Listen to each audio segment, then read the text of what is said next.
Hi everyone, welcome to my channel. ഇന്ന് ഞാൻ കാണിക്കാൻ പോകുന്നത് ഞാൻ ഈസ്റ്റർ സ്പെഷ്യലായിട്ട് കുറച്ച് ഷോപ്പിംഗ് ചെയ്യാൻ ഫോറം മാളിൽ പോയപ്പോൾ അവിടെ കണ്ട കുഞ്ഞു കുഞ്ഞു രസകരമായ കാര്യങ്ങളാണ്. നമുക്ക് വീഡിയോ കണ്ടു. ബാറ്റ്മാൻ കാണിക്കേ. ഓ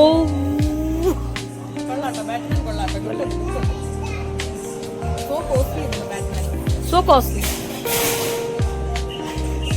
2600. ഞാൻ വെറുതെ ഒരു കൗതുകത്തിനാണ് ഷോപ്പിൽ കയറിയത്. പക്ഷേ എൻ്റെ മോളാണെങ്കിൽ അവിടുന്ന് വൻ പർച്ചേസിനുള്ള പദ്ധതി ഇട്ട് തുടങ്ങിയെന്ന് മനസ്സിലായ നിമിഷം അവളെയും കൊണ്ട് ഞാൻ അവിടുന്ന് എസ്കേപ്പ് ആയ രംഗമാണ് നിങ്ങൾ കാണാൻ പോകുന്നത്. രക്ഷപ്പെട്ടു.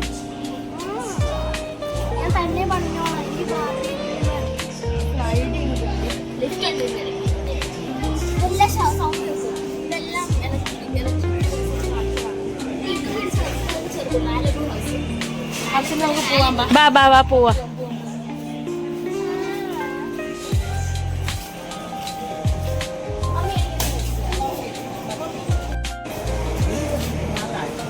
बताओ ये क्या है? പത്തിക്ക് മനുഷ്യനുണ്ടായ കൊച്ചി.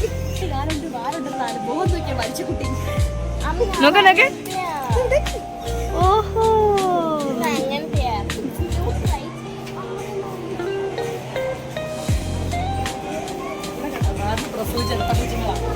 ഇച്ചിരി മുന്നേ ആയിരുന്നു ഡെലിവറി കഴിഞ്ഞിടത്ത് തൊട്ടിലിരുന്ന നാട്. ഓഹോ ബാർബിയില്ല, ഇത് ബാർബി കാണിച്ചിട്ട്. ഇത് ബാർബിയാണ്.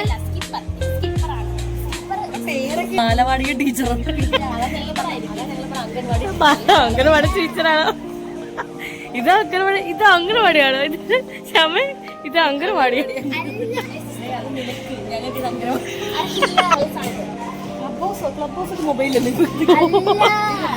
ഇതെന്താ കല്ലറ അടിപൊളിയാണ്. ടാറ്റ നാനോ.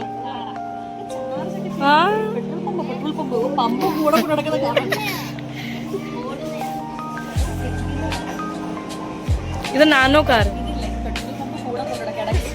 ഓഹോ പെട്രോൾ അടിച്ചിട്ട് കാറൊക്കെ ഇരുന്നു മുകളിലൊക്കെ തുറക്കുന്ന കാറാണ്. അടിപൊളി കാറാ. സൂപ്പർ.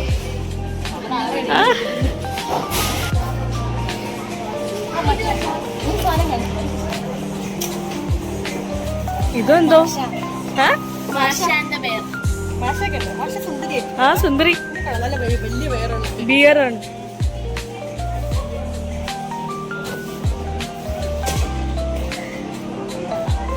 കുന്നു ബേബി.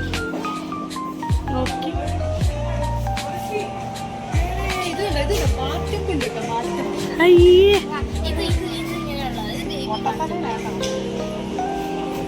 ഇനി അധികം നേരം നിന്ന് എൻ്റെ പോക്കറ്റ് കാലമൊന്ന് മനസ്സിലായപ്പോൾ അവിടെ നിന്ന് ഇറങ്ങി ചെറുതായിട്ടൊന്ന് ഫുഡ് അടിച്ച് അവിടുത്തെ മസാജിങ് ചെയറിൽ കയറി ഒന്ന് മസാജും ചെയ്തിട്ട് നേരെ ഞങ്ങൾ ഷോപ്പിങ്ങിനായിട്ട് ഹൈപ്പർ മാർക്കറ്റിൽ കയറി. क्या लेने वाला है? मिर्ची,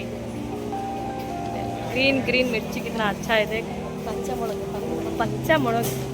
ഈ മലയാളം അറിയാൻ പാടില്ലാത്തവളെ പച്ചമുളക് എന്ന് പറഞ്ഞു പഠിപ്പിച്ച് എന്നാ പറഞ്ഞാൽ മതി. പിന്നെ കണ്ട മുളകൊക്കെ അവൾക്ക് പച്ചമുളകാണ്. റെഡ് മുളക്, മഞ്ഞമുളക്, എല്ലാത്തിനും അവൾ കളറിട്ട് ആഡ് ചെയ്ത് കളഞ്ഞു. ആ പച്ചമുളക് തൊട്ടെൻ്റെ കൈയാകെ വൃത്തികേടായി. ഒട്ടും ചീത്തയായ മുളക് എൻ്റെ കയ്യിലും പറ്റി. അവിടെ നേരെ ഞങ്ങൾ കുറച്ച് ഫ്രൂട്ട്സ് വാങ്ങാം. അപ്പോൾ ദേ കിടക്കുന്നു കുറേ മാംഗോ സെക്ഷൻ. അവിടെ നിന്ന് കണ്ട മാങ്ങ ഒക്കെ ഞാൻ വറക്കിയെടുക്കും. ഇപ്പം നല്ല മാമ്പഴക്കാലം ആയതുകൊണ്ട് തന്നെ ഞാൻ മാങ്ങ കുറേ അധികം എപ്പോഴും വാങ്ങി കഴിക്കാറുണ്ട്. നല്ല ടേസ്റ്റ് അല്ലേ മാങ്ങ?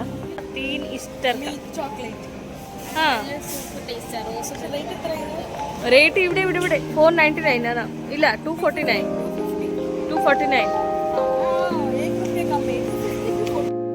ഈസ്റ്റർ ഡെക്കറേഷൻ ചെയ്യുന്ന സാധനത്തിന്റെ വില കേട്ട് കണ്ണു തള്ളി ഞാൻ അവരോട് ഉചിതമായ തീരുമാനത്തിലെത്തി. 3 മുട്ട എടുക്കുക, നല്ലാണ്ട് കളറടിക്കുക, എന്നിട്ട് അത് അങ്ങനെ വെച്ച് കാണുക. അതായിരിക്കും ഏറ്റവും ബെറ്റർ. എന്തിനാ ഇത്ര പൈസ കളയുന്നത്? അങ്ങനെ പിന്നെ അവിടെ കുറഞ്ഞ് നടന്ന് കുറച്ചും കൂടി സാധനങ്ങളൊക്കെ വാങ്ങിയിട്ട് ഞങ്ങൾ നേരെ മീറ്റ് സെക്ഷനിൽ പോയി. അവിടെ പോയി ചിക്കനും മട്ടനും ബീഫും ഒക്കെ വാങ്ങിയിട്ട് നേരെ ഞങ്ങൾ ബില്ലിംഗ് കൗണ്ടറിലേക്ക് വന്നു. ഞാൻ കുറേ പൈസ ആവുമെന്നൊക്കെ കരുതിയിട്ടാണ് വന്നത്. പക്ഷെ എനിക്കറിയില്ല, ലൈഫിൽ ആദ്യമായിട്ടാണ് ലുലു മാളിൽ കിടക്കൊരു ഷോപ്പിംഗ് മാളിൽ കയറിയിട്ട് ഹൈപ്പർ മാർക്കറ്റിന് ഇത്രയും ചെറിയ പൈസയ്ക്ക് ഞാൻ സാധനം വാങ്ങിച്ചിറങ്ങുന്നത്. എന്ത് മിറാക്കിളാണെന്ന് എനിക്കറിയത്തില്ല. ഞാനെടുത്ത സാധനങ്ങളുടെ എണ്ണം കുറഞ്ഞു പോയത് കൊണ്ടാണെന്ന് അറിയത്തില്ല. ഞാൻ ബില്ല് തലങ്ങും വിലങ്ങും പരിശോധിച്ചു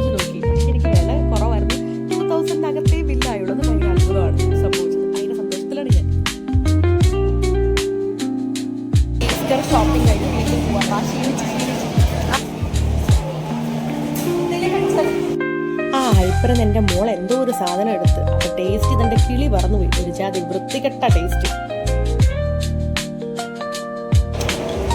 ഇരിക്കുന്ന ഇരിപ്പ് കണ്ടോ, പഠിത്തം കണ്ടുകഴിഞ്ഞാണല്ലോ നാളെ കൊച്ചിന് IAS എക്സാമാണ് UPSC ക്രാക്ക് ചെയ്തു. കാണിച്ചെന്താ വെച്ചത്? Harry Potter. അവളിങ്ങനെ പരീക്ഷണാവസരത്തിൽ ഓരോ സ്ഥലത്ത് ചെല്ലുമ്പോഴും എന്തെങ്കിലും സാധനങ്ങളൊക്കെ എടുത്തിട്ട് വരും. പിന്നെ ഗതികേട് കൊണ്ടും പൈസ പോയതിൻ്റെ വിഷമമുള്ളത് കൊണ്ട് ഞാൻ തന്നെ ഇരുന്ന് കുടിച്ച് തീർക്കും. എങ്ങനെയില്ല അങ്ങനെ കിട്ടി. ഈ പ്രാവശ്യം കിട്ടിയ പണിയാണ് ഈ സിപ്പപ്പ് പോലെ എന്തോ ഒരു സാധനം. ദേ ഈ പോണ ഫോറിനർ ചേട്ടനെ കണ്ടു. പുള്ളിയുടെ മുടിയാണെങ്കിൽ ഷോള് കണക്ക് ചുറ്റിയിട്ട് പുള്ളിയുടെ കാൽപാദം വരെ നീണ്ടു കിടക്കുക. എന്ത് രസമാണ് കാണാൻ പറയൂ. അങ്ങനെ ഷോപ്പിങ്ങും കാര്യങ്ങളൊക്കെ ഞങ്ങൾ നല്ല ടയേർഡായി. ഞങ്ങൾ ബുക്ക് ചെയ്ത ക്യാബിന് വെയിറ്റ് ചെയ്ത് അവിടെ ഇരിക്കുകയാണ്. ഇരുന്നപ്പോൾ ക്യാബ് വരെ ലേറ്റ് ആയതുകൊണ്ട് കുറച്ച് ഫോട്ടോസും വീഡിയോസൊക്കെ എടുത്ത് അത് വഴിവരും പോയ ആൾക്കാർ കുറച്ചു നേരം വായി നോക്കിയൊക്കെ ചെയ്ത് കേട്ടോ. അങ്ങനെ ഞാൻ ഈസ്റ്റർ ഷോപ്പിംഗ് കഴിഞ്ഞ്. പിന്നെ എൻ്റെ ഈസ്റ്റർ വിശേഷങ്ങൾ പുറകെ വരുന്നുണ്ട്. അപ്പോൾ ഈ വീഡിയോ എല്ലാവർക്കും ഇഷ്ടമായാൽ ലൈക്കും സബ്സ്ക്രൈബും ചെയ്യാൻ മടിക്കരുത്. നിങ്ങളുടെ സപ്പോർട്ട് ഇനി ഉണ്ടെന്നുണ്ടെങ്കിൽ ഞാൻ ഇനി എൻ്റെ കുഞ്ഞു ഹാപ്പിനെസ്സും നല്ല നല്ല കാര്യങ്ങളും ചീത്ത കാര്യങ്ങളും ഒക്കെ ഞാൻ വീഡിയോ എടുത്തിടുന്നതായിരിക്കും. അപ്പോൾ ഇനി കാണും വരെ ബൈ, സീ യു.